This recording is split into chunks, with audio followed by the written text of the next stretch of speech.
devolvendo o gracejo. O bullying. A paz do Senhor, queridos. Vamos ler a palavra de Deus? Gostaria de convidá-los para juntos lermos dois textos da palavra de Deus. Primeiro texto em 1 Timóteo, capítulo 4, no versículo 12. 1 Timóteo, capítulo 4, versículo 12.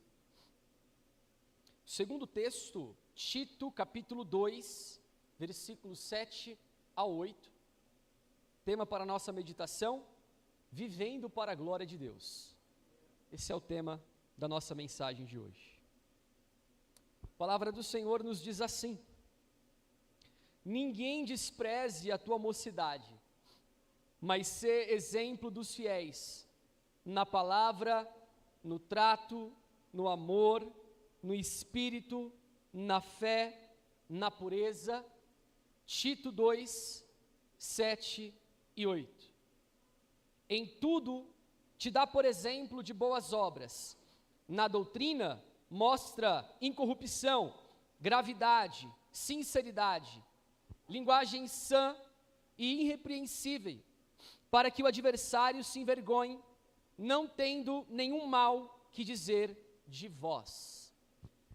Eu começo a nossa mensagem de hoje citando uma frase que tem moldado o meu ministério já há algum tempo. Ela é assim, abro aspas: Senhor, faze de mim um homem que atue por conta de coisas eternas e não temporais. Essa frase foi escrita por um missionário em 1956, antes dele partir para o trabalho missionário no Equador. E aí eu gostaria de fazer uma rápida linha do tempo para os irmãos entenderem o peso positivo que essa frase tem no meu ministério. Então, de família cristã, esse jovem, ele nasce nos Estados Unidos em 1927. Quando ele faz 16 anos de idade, ele decide ir a uma universidade, uma das maiores universidades cristãs da sua época, e ele estuda teologia e filosofia. Aí, quando ele conclui a faculdade, em 1949, ele já tinha convicção da chamada de Deus na vida dele para fazer missões, inclusive o país que ele eventualmente atuaria, Equador. Aí, em 1950, ele casa-se com uma jovem missionária, mulher de Deus. Então, ambos, que já se conheciam no seminário teológico, depois de casar, eles estudam mais 5 anos, e agora com um viés linguístico para o povo indígena. E aí então, em 1956, no dia 8 de janeiro, esse jovem, juntamente com 4 amigos, eles pegam então um avião e eles pousam próximo de uma floresta, e o desejo deles era ministrar a palavra do Senhor a uma tribo conhecida como Aucas, que inclusive já tinha fama de ser muito violenta. Então, com o objetivo de se aproximar daquela tribo, eles pousam um avião, e na medida que eles iam fazendo um pequeno acampamento, aqueles indígenas cercam o grupo de 5 amigos, e ali mesmo eles são martirizados. Não tiveram tempo de entregar sequer um panfleto da palavra de Deus. Essa frase, Senhor, faze de mim um homem que atue por conta de coisas eternas e não temporais, foi escrita um dia antes dessa viagem missionária por Jim Elliot. 29 anos, martirizado no Equador. Aos olhos do mundo, irmãos, esses 5 jovens, eles fracassaram, eles perderam a vida, eles perderam tempo, eles perderam a juventude, eles estudaram por muitos anos para chegar em um lugar hostil e ser morto, porque eles tinham um objetivo: falar do evangelho da graça e de graça para um povo que não conhecia quem é Jesus. Mas essa história, ela não termina assim. Porque 2 anos depois, a sua esposa, a esposa de Jim, chamada Elizabeth Elliot, juntamente com uma das irmãs de um dos missionários que foi martirizado, volta àquela ilha, e elas passam a pregar com espírito de intrepidez e autoridade sobre a cruz, sobre o Filho de Deus, e por 2 anos, aquela tribo foi eletrificada pelo Evangelho de Jesus Cristo. E aí, eu gostaria de notar com os irmãos, no texto que nós lemos, mas fazendo ainda uma última citação, nas palavras de Elizabeth, depois que ela toma nota que o seu marido havia sido morto, ela escreve uma carta, em 1956, para os seus pais, e ela diz o seguinte, abro aspas, não há arrependimentos, nada queimava mais no coração do meu marido, de que Cristo fosse conhecido entre os Aucas, pela vida ou pela morte, que Deus receba a glória para si mesmo, eternamente, amém. Essa foi a mensagem de Elizabeth. Ela tinha convicção de que para o cristão, viver é Cristo, morrer é ganho. Ela tinha convicção disso. E nesse texto que nós lemos, nós temos alguém que viveu para a glória de Deus e que escreve orientações práticas sobre vida cristã e também conduta cristã. Quem é esse homem? Maior evangelista que Deus deu para a igreja, maior plantador de igrejas, maior bandeirante do cristianismo, maior pastor, maior teólogo, não é? Maior disciplinador doutrinário de todo o Novo Testamento, poliglota, falava vários idiomas, seu nome, Paulo, mas nas palavras dele, ele diria de si mesmo, 1 Coríntios 15, 9, sou o menor dos apóstolos, porque eu persegui a igreja de Deus. 1 Timóteo 1,15, sou o principal dos pecadores. Efésios 3:1, sou prisioneiro de Cristo. Efésios 3:8, sou o menor de todos os meus irmãos. Gálatas 6:14, se eu for me vangloriar, eu vou me vangloriar na cruz de Cristo. Então é com todo esse currículo,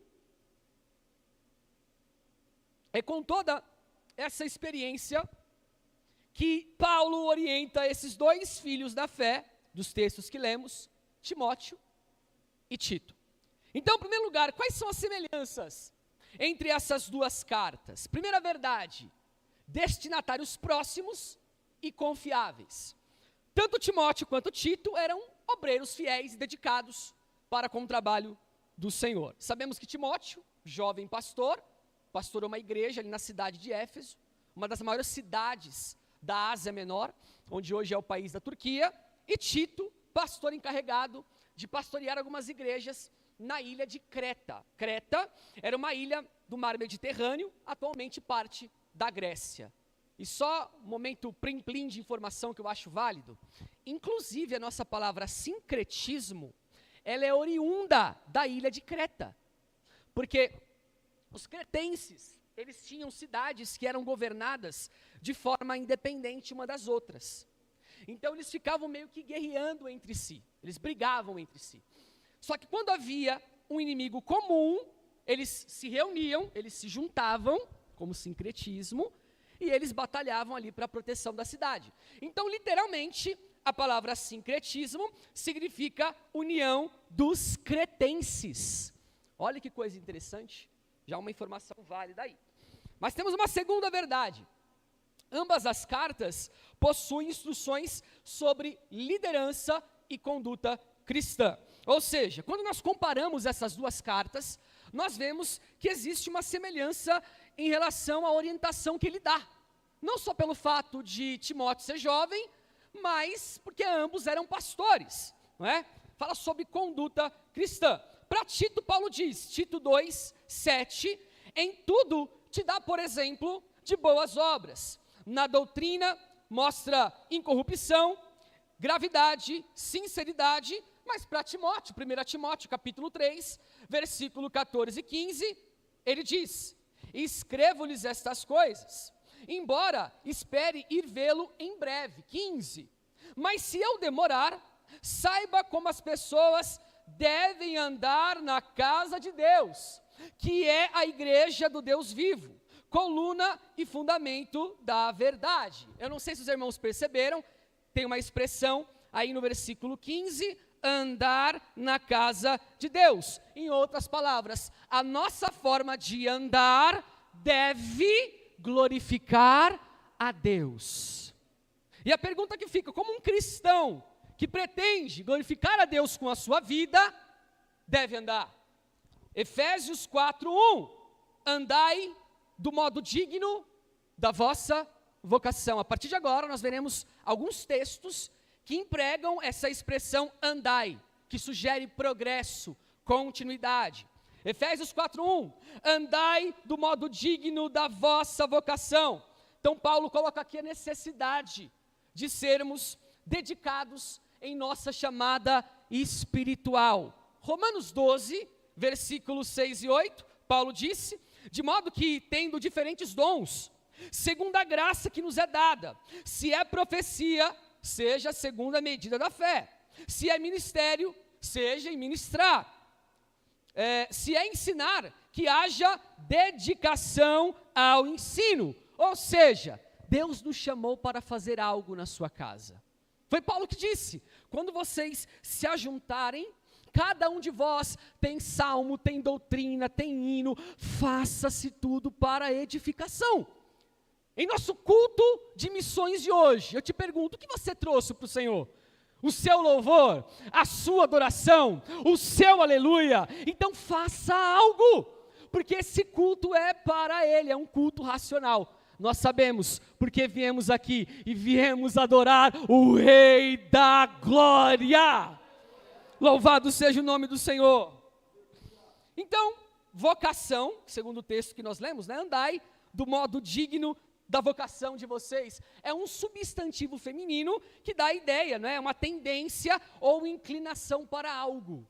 Inclusive na Bolívia, é muito interessante isso. Eu disse no PG para os irmãos que o Val, ele pregaria todos os dias. Aí daqui a pouco os irmãos lá da Bolívia começaram a fazer lá, né, os flyers, só eu e o Val sem barba, inclusive, eu achei maravilhoso, nunca tinha visto. E ele pregou todos os dias, irmãos, e tinha palavra, viu? Porque às vezes pregava de manhã, aí tinha que pregar à noite, aí de repente ele estava ali orientando jovens e pastoreando ao mesmo tempo. Olha que coisa linda, exercendo a vocação que Deus confiou a ele. E eu ficava ali todo, falei assim, esse é o meu pastor, hein? E tinha palavra, né? E eu estava assim preocupado, porque quando ele contou isso de manhã, quando eu falei, Val, tomara que dê certo aí o passaporte, se não, tenta comprar para amanhã ou no sábado, me despedi dele. Irmãos, eu fui correndo, e quando eu fui chegando assim perto, para fazer o check-in, falei, eu estou muito lascado, porque se o Val não for, quem vai ter que pregar todos os dias? Vai ser eu. Embora eu tenha feito as traduções, eu preguei, né, porque eu fiz as traduções, mas quem prepara o sermão e a mensagem é Deus que dá ao pregador, né? Então eu tinha só o objetivo de traduzir. E foi maravilhoso como Deus usou o nosso pastor Valmir ali, e as almas foram sendo acrescentadas à igreja, como diz Atos 2:47, e todos os dias acrescentava o Senhor à igreja aqueles que haveriam de se salvar. Quem dá crescimento para a igreja é Jesus, irmãos. Deus não unge métodos, Deus unge homens. Então exerça a sua vocação, não é, com dedicação. Mas temos um outro texto, Efésios 4:17, andai não como os gentios andam.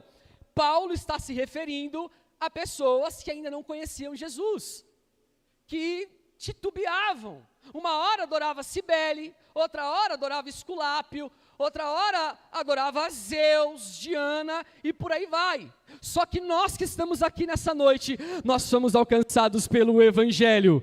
E nós sabemos porque nós estamos aqui reunidos, irmãos.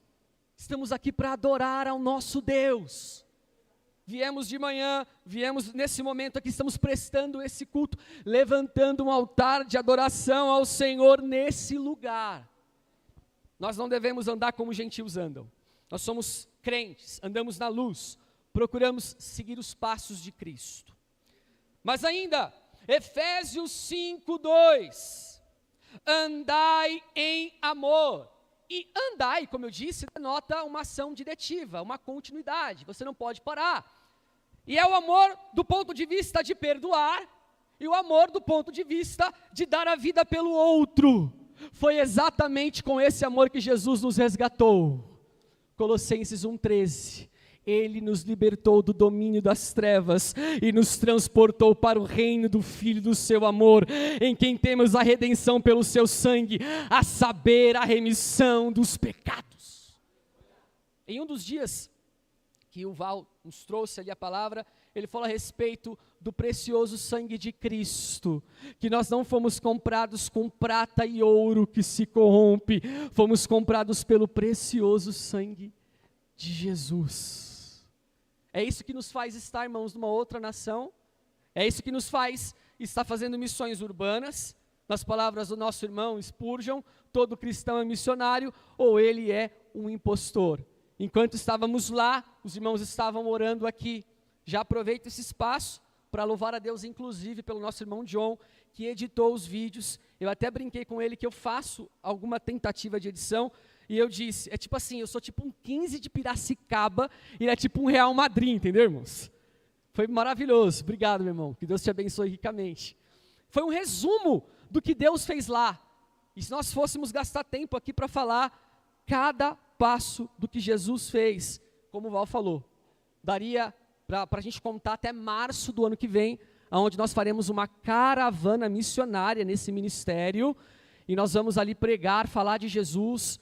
Já movemos ali, não é, os trabalhos que serão feitos com jovens, não é, o nosso irmão John, que é o líder dos jovens aqui, Deus vai usar muito ele ali para fazer um trabalho específico de gincana, vai ser algo que eles não tiveram contato ainda, irmãos. Muitos jovens sedentos por ouvir a palavra de Deus, sedentos em aprender instrumentos. Chegamos numa igreja, tinha os instrumentos lá, bateria, violão, guitarra, cadê os músicos? Não tem. Mas existem pessoas querendo aprender, mas não tem quem possa ensinar. Olha que interessante. Então, andar em amor sugere isso também. Se você tem um talento, e você, como o Tiago vai dizer, aquele que pode fazer o bem e não faz, nisso ele está pecando. Então deixa Deus te usar em março, aí do próximo ano. Mas temos um outro texto, Efésios 5:8. Andai como filhos da luz. Quando uma pessoa nasce, ela não nasce neutra, ela não nasce boazinha, ela nasce em pecado fui gerado, em pecado me concebeu a minha mãe, mas nós que nascemos de cima, a vida de Deus já habita em nosso ser, as coisas velhas já passaram, coisas novas já chegaram, tudo já se fez novo, nós temos que andar como filhos da luz, não é? As roupas precisam ser apropriadas, o comportamento dentro e fora de casa é o mesmo, existe um padrão, o cuidado com a família, com os estudos, com as obrigações no trabalho, exaltam e glorificam o nome do Senhor. Mas um outro texto, percebam que nós estamos usando as expressões andai, 2 Coríntios 5:7, 2 Coríntios 5:7, porque nós andamos por fé, e não pelo que vemos. Andar sugere progresso. E como o Val pregou nessa manhã, você parar é apostasia, você parar é abandonar a fé. Mas nós estamos como o apóstolo Paulo, nós estamos de olho em nosso prêmio maior, nós estamos caminhando em busca da nova Jerusalém. É por isso que nós não vamos parar, irmãos, nós não vamos parar. Bendito seja o nome do Senhor. Mas eu convido os irmãos voltarem para 1 Timóteo capítulo 4, no versículo 12. Voltemos, por favor, 1 Timóteo capítulo 4, versículo 12.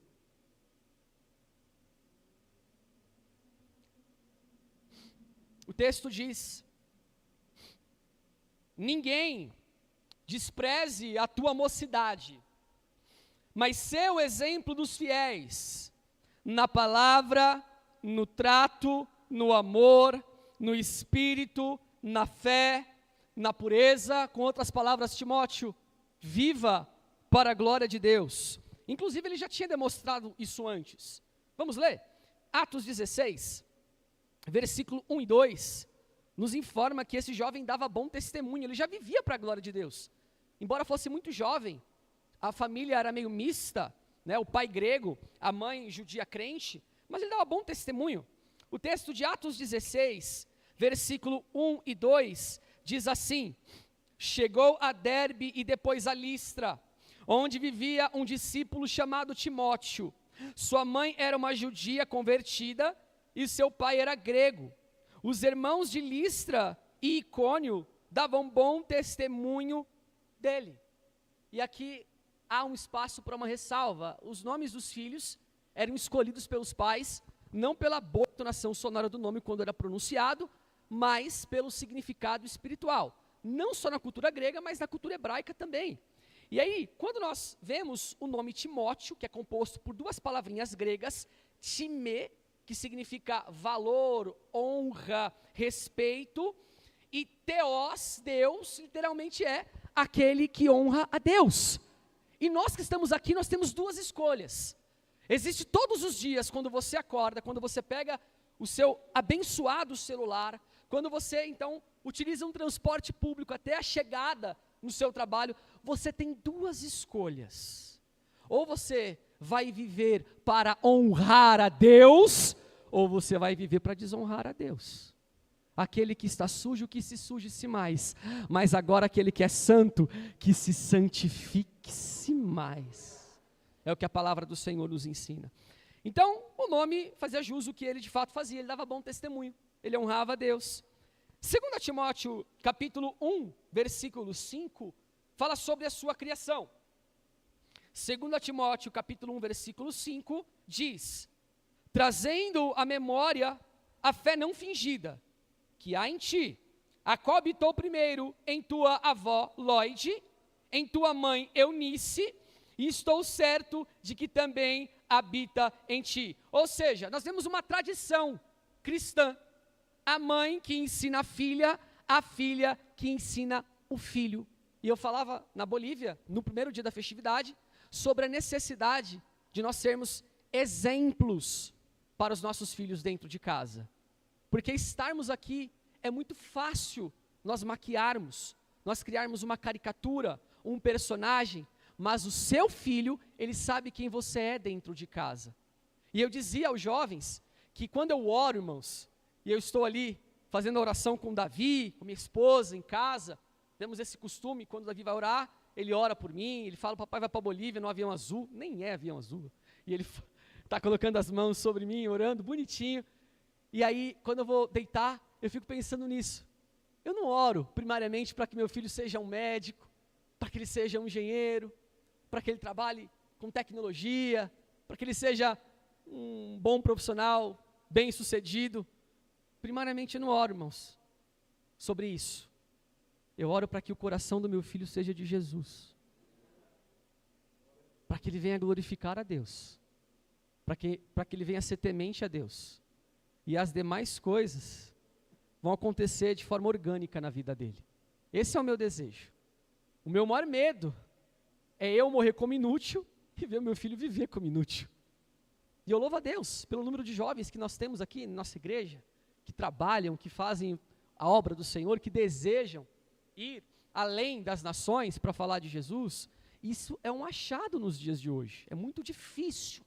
Vemos no mundo caído, antropocêntrico, aonde o homem quer ser o eu, não é? Quer ser ali o centro de todas as atenções, mas ainda existem remanescentes que estão aqui unicamente para colocar o nome de Jesus num lugar de proeminência, entesourar o nome de Jesus. Esse é o nosso real objetivo. Bom, dito isso a respeito dessas orientações de Paulo, por 6 vezes, em todo o Novo Testamento, Paulo usa a mesma expressão: sejam os meus imitadores. Sejam meus imitadores, por 6 vezes. Exemplo, 1 Coríntios 4,16. Admoesto-vos, portanto, aqui sejais meus imitadores. Eu não vou ler, para não gastar tempo, mas Filipenses 3,17, Filipenses 4,9, 1 Tessalonicenses 1,6, 2 Tessalonicenses 3, do 7 ao 9. E a grande pergunta que fica não é? Por que aqueles irmãos deveriam imitar o apóstolo Paulo? Qual é a razão daqueles irmãos, aquela comunidade, ter então a iniciativa de imitar o seu pastor, né, aquele que plantou aquela igreja? Eu sei que quando nós lemos 1 Coríntios 11, 1, fica muito claro o objetivo disso. 1 Coríntios 11, 1 diz: sede meus imitadores, como eu também sou de Cristo. Ponto final. Esse é o único objetivo. O que nos faz estar aqui, inclusive, pregando o Evangelho, fazendo missões, é Cristo e a sua igreja. E nada mais. Não tem outro viés, não tem glamour, não tem outro objetivo, senão aquele de adorarmos a Deus, irmãos.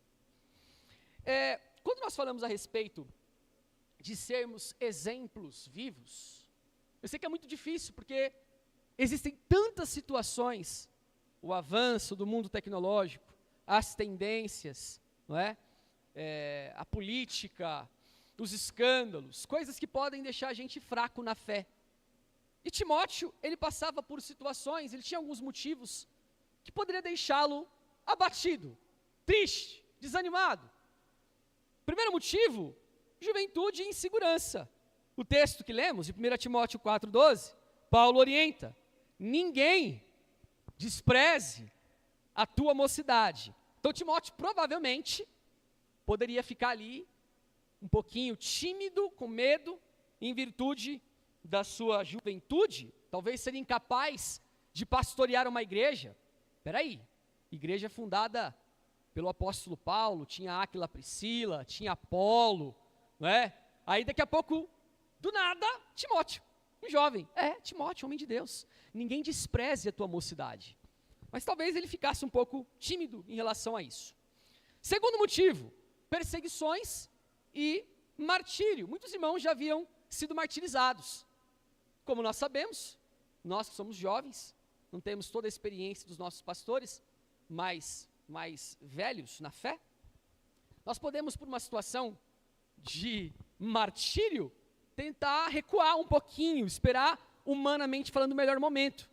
E Paulo sabia muito bem disso. Ele inclusive fala a Timóteo, 2 Timóteo, no capítulo 1, no versículo 8, não te envergonhes do testemunho de nosso Senhor, nem de mim que sou prisioneiro seu, não te envergonhes. Tinha motivos para ele sentir vergonha. Nós temos um outro motivo para Timóteo ficar tímido e parar o ministério dele. Timóteo tinha problemas de saúde. 1 Timóteo 5, 23, somos informados das frequentes enfermidades que ele tinha no estômago. Ali em Santa Cruz, eu fiquei um pouquinho preocupado em relação à atividade que nós iríamos fazer em algumas regiões, porque havia igrejas que, por exemplo, nós pregávamos de manhã, como aconteceu, e aí à tarde nós tínhamos que nos preparar, e eu usava aquela estratégia de colocar, às vezes, eu vou revelar para o Val, eu também não alcançava, Val, o chuveiro que eu fazia, não dava pulinho, porque eu colocava a minha malinha e eu subia em cima dela, e aí entendeu? Aí eu mudava e deixava lá para te abençoar, que geralmente a água é fria, né? Como o Val falou pela manhã. Nós se arrumávamos rapidinho para ir para uma outra igreja. Sabe quanto tempo para chegar lá? Todo mundo entrava dentro do caminhão, 1h30 até chegar na igreja.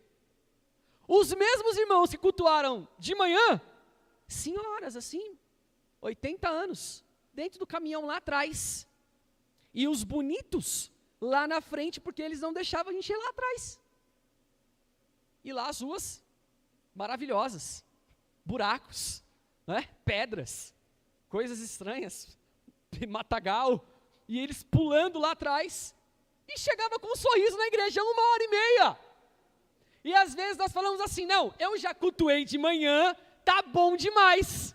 E eles não, 1h30 até chegar lá. E quando chegava lá, era glória a Deus e aleluia. Não tinha tempo para falar assim, então, eu vim falar que, olha, hoje eu trabalhei. Não, eles queriam falar de Jesus. Paulo dizia, meu assunto principal é pregar Cristo ele crucificado.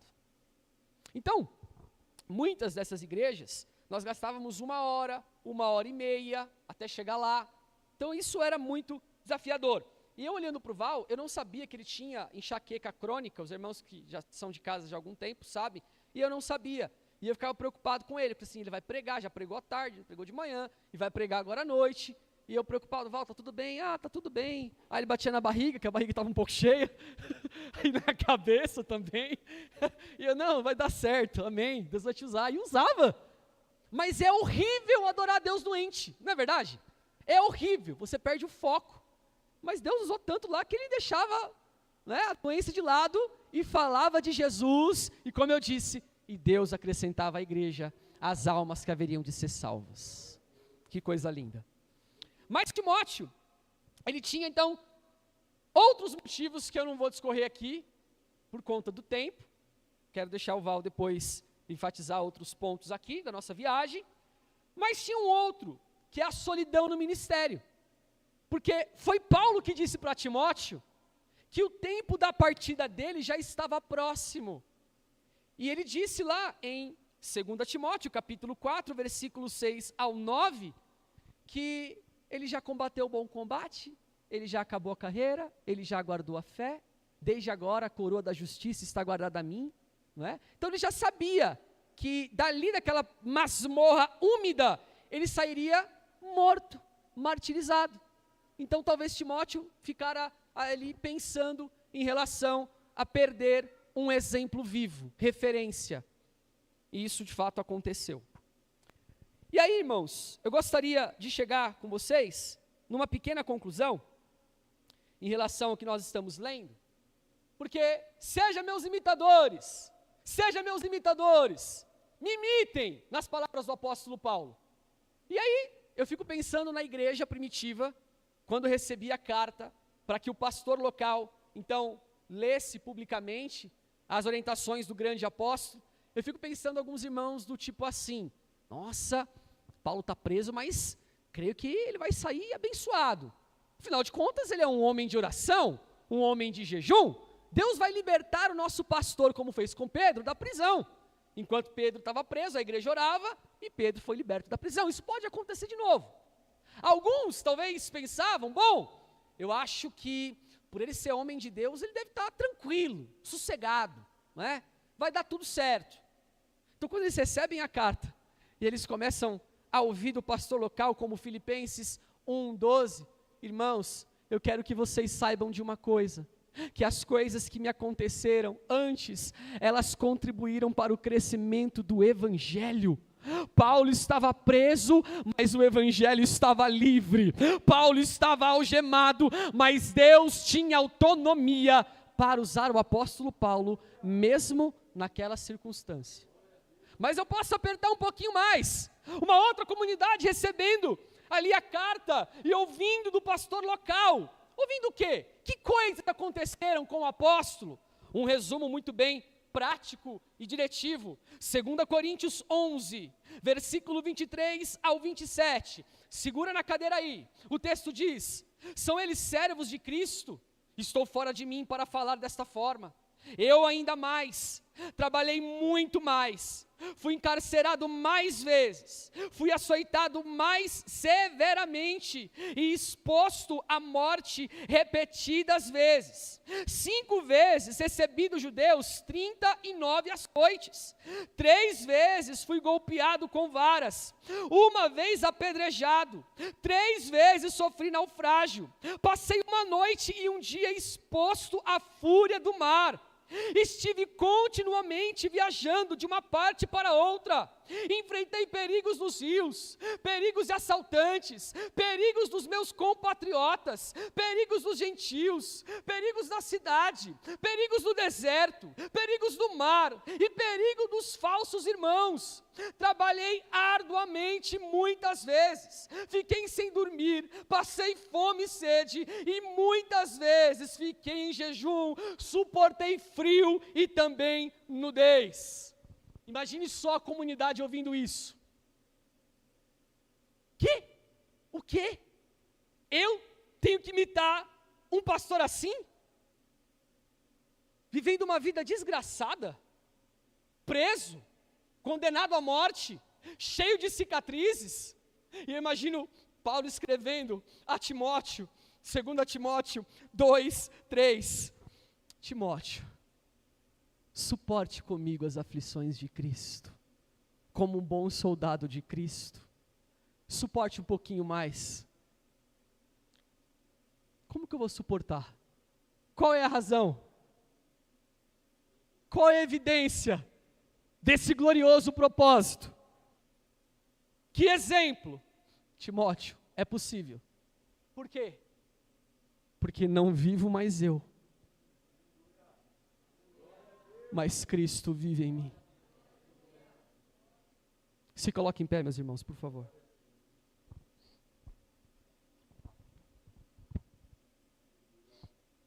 É por essa razão que muitos missionários entregavam as suas vidas, como os missionários morávios, que se entregavam como escravos para poder pregar para os escravos.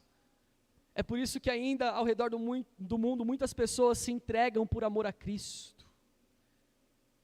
E é por essa razão que eu e a minha casa decidimos, irmãos, muito em breve, mas muito em breve, fazer esse trabalho missionário de forma integral. Está aqui no coração e está no coração do Val já. Nós já temos uma data próxima para que isso aconteça, junto com a igreja, junto com a vontade de Deus. E essa igreja, como o Val falou, é uma igreja missionária, irmãos.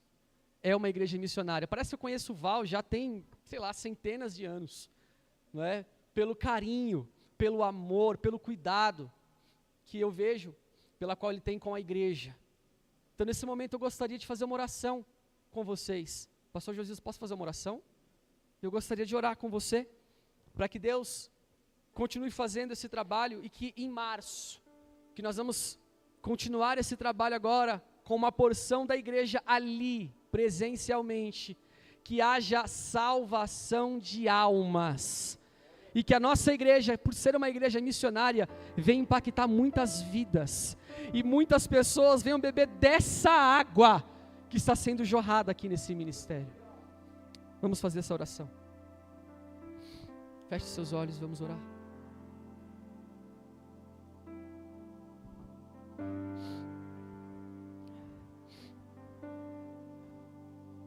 Senhor, nós te louvamos, Pai. Senhor, nós te louvamos pela Tua graça. Nós te louvamos pela Tua cruz, Senhor. Nós te louvamos pelo Teu sangue, pela Sua entrega, Senhor. Senhor, nós te louvamos pela Tua palavra. Nós te louvamos pelo perdão. Nós te louvamos porque nós não merecíamos estarmos aqui. Nós não merecíamos pregar a Tua palavra. Senhor, nós não merecíamos tocar um instrumento. Senhor, nós não merecíamos, Pai, possuir esses títulos que aos olhos dos homens não representa absolutamente nada. Mas para nós, Pai, é tão honroso ter esse título de irmão, de alguém que ama a Tua igreja, que ama almas, e que ora pedindo que o Senhor venha salvar.